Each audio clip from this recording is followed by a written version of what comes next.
Okay, so let's continue talking about the do's and don'ts in the software engineering in the data science projects. Okay, so the next point is the point I really love. That is, you want to avoid using the else block after the for and the while loop.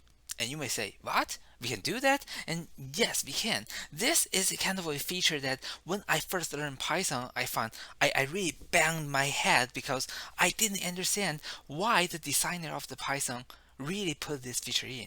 This is really ugly to me. Okay, so let's see how it works. Well, and we can do a for loop, so we loop this for 3 rounds, and then we can have an else. So for the else, and then we just plug print. This is an else block. Okay, so we run this for 3 rounds, and then we also, after running all the possible rounds without being intercepted, and then we will also eventually, after we finishing all the rounds, we will go to the else part, and then we will print else block. Okay, well, and one thing I want to remind you is, if in this iteration it was intercepted or stopped by a break, and then in this case, well, the else part will also be skipped. So, well, let's see this one. We are looping 3 rounds, but if the I is 1, we want to do a break.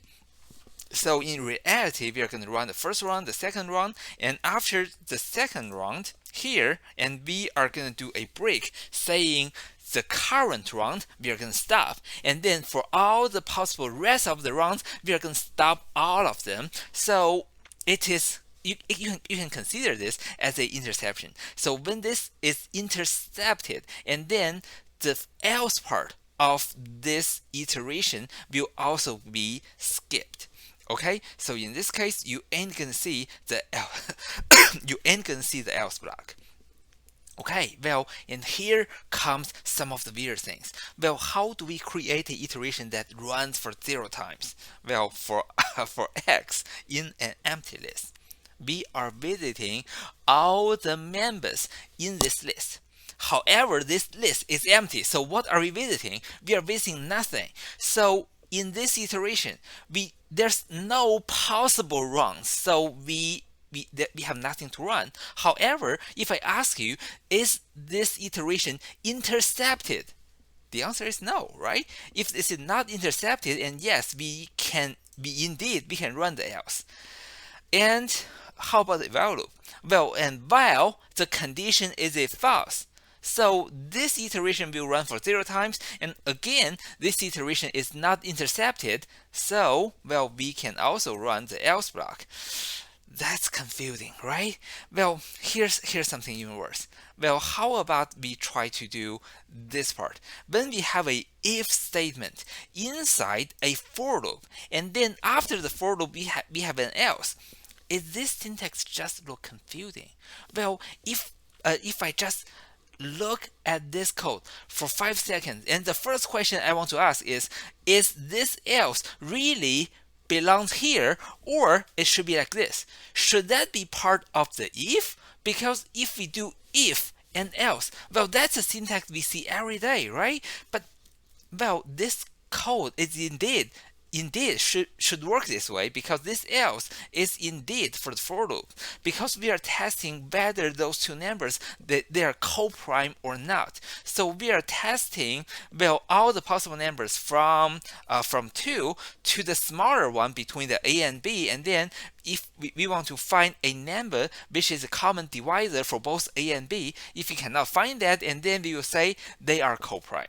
Okay, so the process is, if between 2 to the minimum, we can find one common divisor for both a and b. This means they are not co-prime. So we can end immediately, because as long as we find one, and then we can say no, they are not they are not co-primes.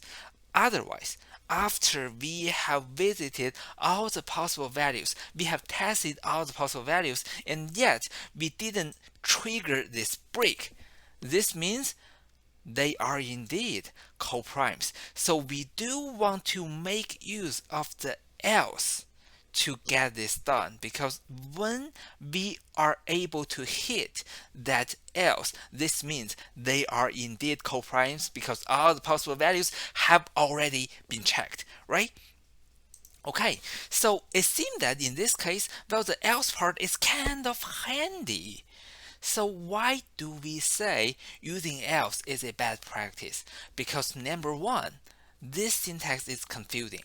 When you are doing the if and else, you go one way or the other, right? You don't go to both of them. However, when you have a for loop and a else, and guess what? For loop, if you go through all the for loop and then the else is here. So it is a cascading relationship, not a branching relationship. So now in Python, you know there are two meanings of the else depending whether they're attached to if or it is attached to a for or while. And in our okay, this is this is my favorite book. I want to show you guys again. So in this book, well, they argues you should never use the else after the while or for loop. So let's see how do we fix that. Well, say if we want to create a function called coprime. Well, let's do this. Well, in this iteration, as long as we can find any common divisor of the A and B, and then we can return a false, because as long as we find one of them and that's not qualified, so those two values, they are not coprime, and then return a false. And otherwise, if we go through all the possible iterations, and then we will hit the final line of the code, and the final line of the code will help us return a true. So the trick is by making it a function, and then we can automatically avoid the else part. Okay, so this one way to fix that. And another way is, how about we just use a flag variable?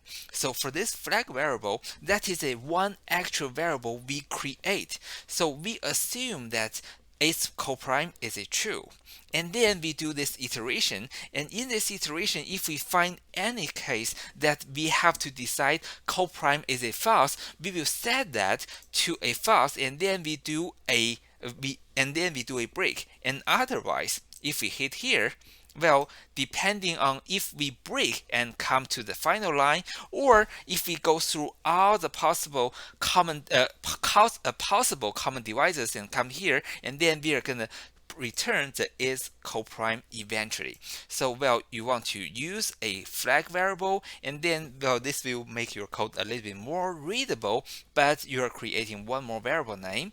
Or you can do this way as well. So even though the else part may look handy from time to time, well, as programmers, we do want to avoid using them if possible. Okay, so well, that's it for this part, and I will continue in the next one.